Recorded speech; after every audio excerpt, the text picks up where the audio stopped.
Hello. Today we're going to be reading Look, I Wrote a Book by Sally Lloyd Jones.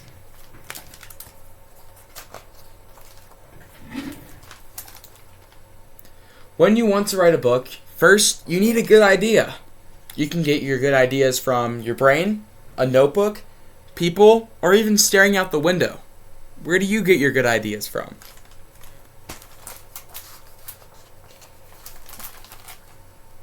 Basically, you can write any book you like, except here's what you have to know. What you're talking about. For example, you can't write a book about a sausosaurus, because there is no such thing as a sausosaurus. And if you're writing a book about dinosaurs and you don't know any good dinosaur names, like Triceratops or Stegosaurus, or even how to spell Creekosaurus, no one will believe anything you say. And here's what you also have to know. Who is it for? If you're writing a book for grandma, for example, but it's all about tractors and dump trucks, she'll be snoring because it's not even interesting to her.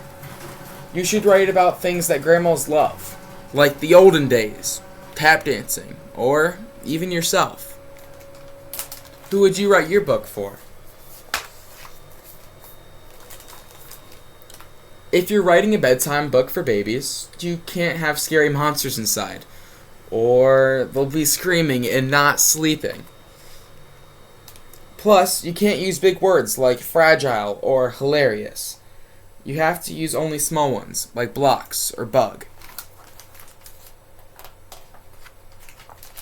Now you sit still and do quiet concentrating and get all your crayons in a row. You must also get a table, a pencil, paper, a stapler, only if you're allowed, your imagination, and a plan.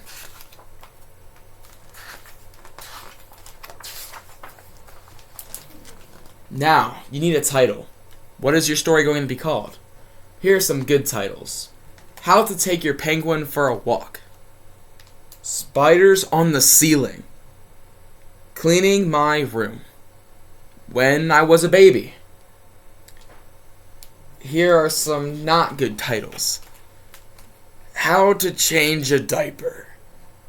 A History of Lettuce. Remember, your title must be appropriate for instance. If your book is called Pretty Puppies,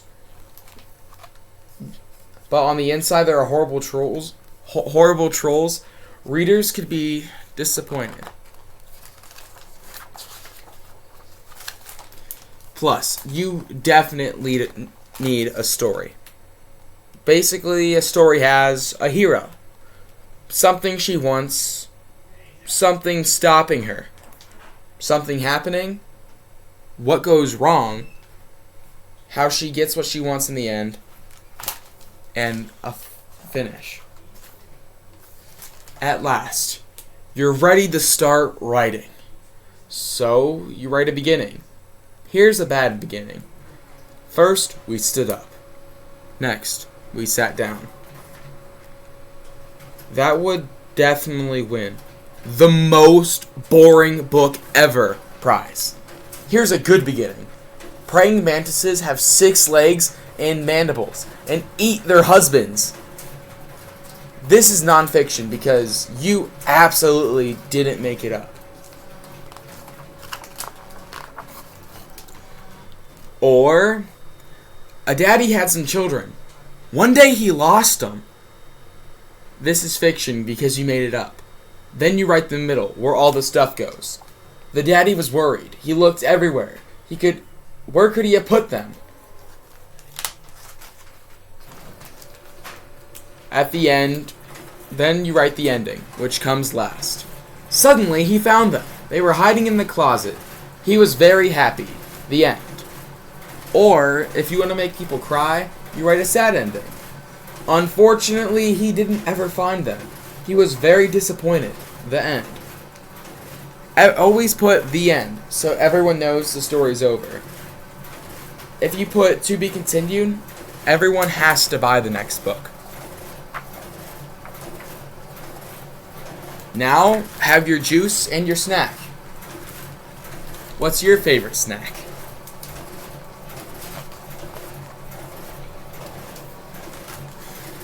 You should probably have words and pictures in your book.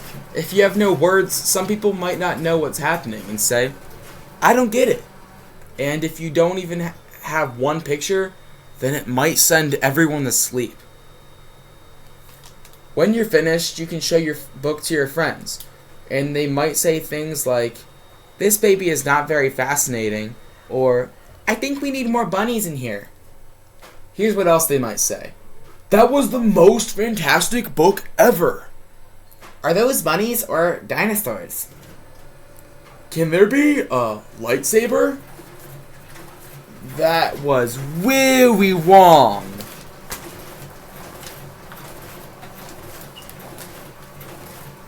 Then you go away and draw better bunnies, and cut the part about the boring baby just sleeping.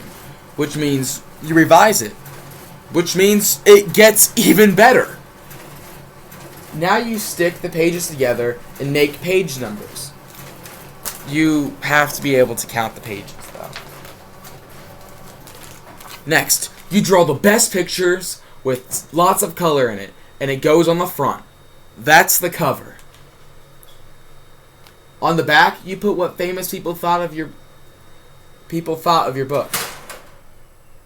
Then you make a beautiful portrait of yourself, and underneath write about the author, and give important historical facts, like, how old are you? How many sisters and brothers do you have? Your favorite color? If you have a pet? How many millions of cartwheels can you do without even stopping?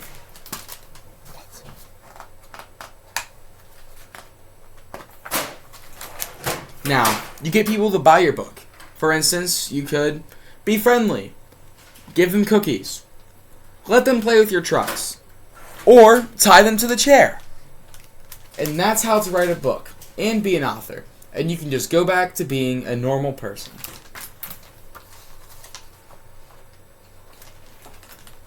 Or you can start your next book, which is called a sequel, and write things like how to write another book.